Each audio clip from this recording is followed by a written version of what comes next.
There are books that record history, and there are books that create it. In 1892, deep inside an abandoned monastery in northern Italy, a forgotten manuscript was discovered.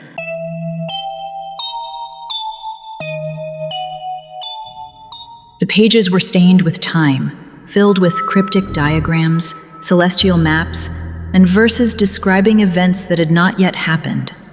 It spoke of wars yet to come, of cities destined to fall, and of inventions impossible for the medieval mind.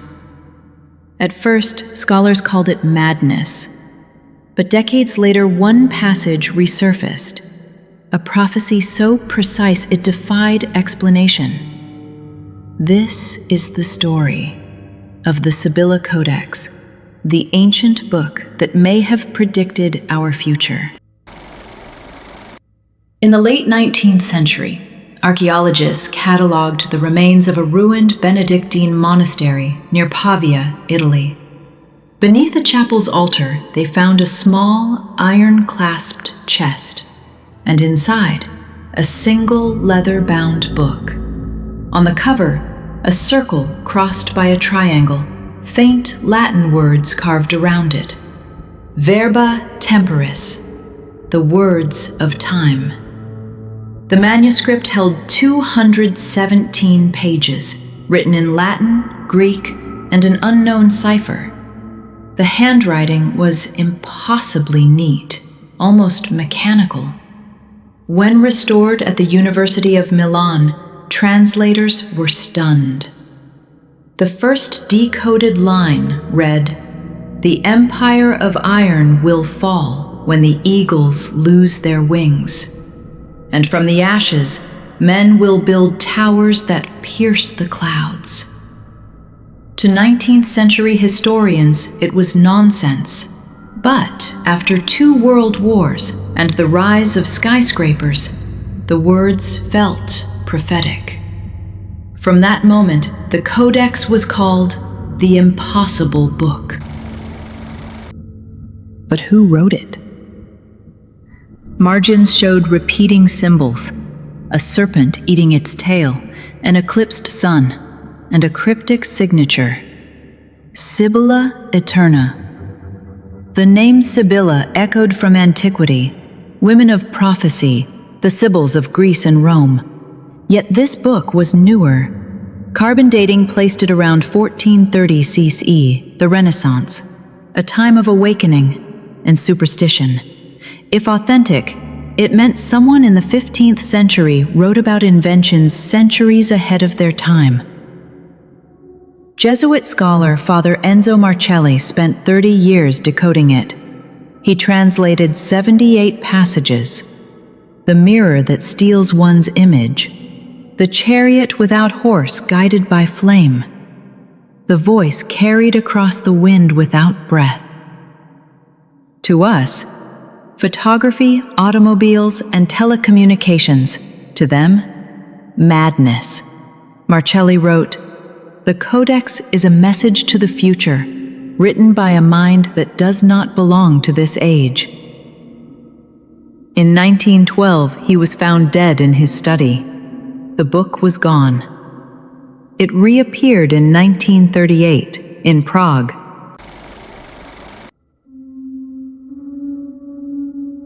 Historian Dr. Anton Weiss studied the Codex before World War II.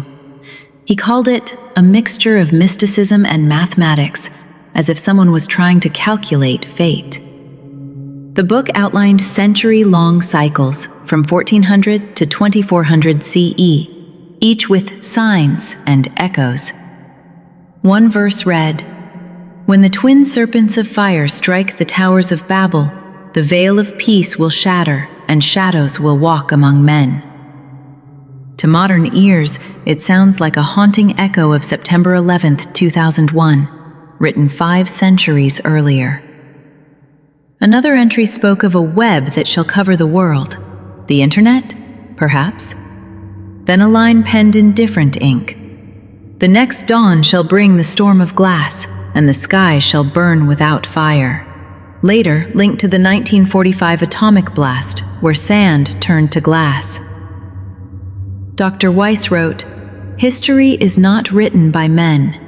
Men are reading from a script long prepared."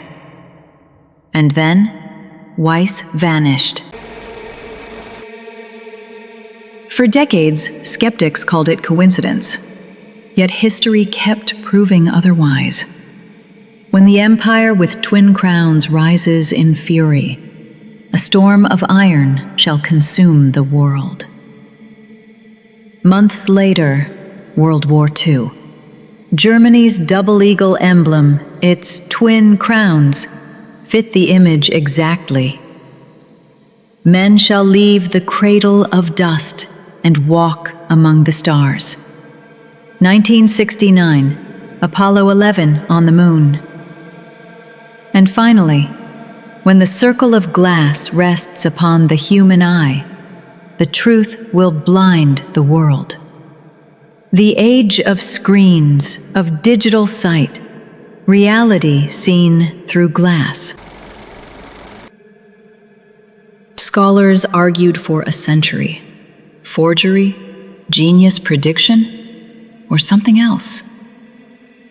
1998, Dr. Elena Korsakova proposed the unthinkable. The author was from the future. She found compressed linguistic loops, recurring syntax, like machine-generated text. In 2021, AI analysts tested it. The pattern matched modern language models with 99.4% accuracy. Could an intelligence beyond our time have written it? Or did we somehow write it ourselves, from the future backwards? Perhaps the Sibylla Codex was never about prophecy. Perhaps it was a mirror, reflecting the path we were always meant to walk. Every civilization believes its era is the final one. Yet the Codex ends in the year 2400. The last page reads, "The final page is still being written." Another truth uncovered by Mystopia Things. Maybe prophecy isn't about predicting tomorrow, but remembering who we were meant to be. Every page leads us closer to the next truth. If you've made it this far, you're part of the search now. Subscribe and join the circle of seekers. This is Mystopia Things.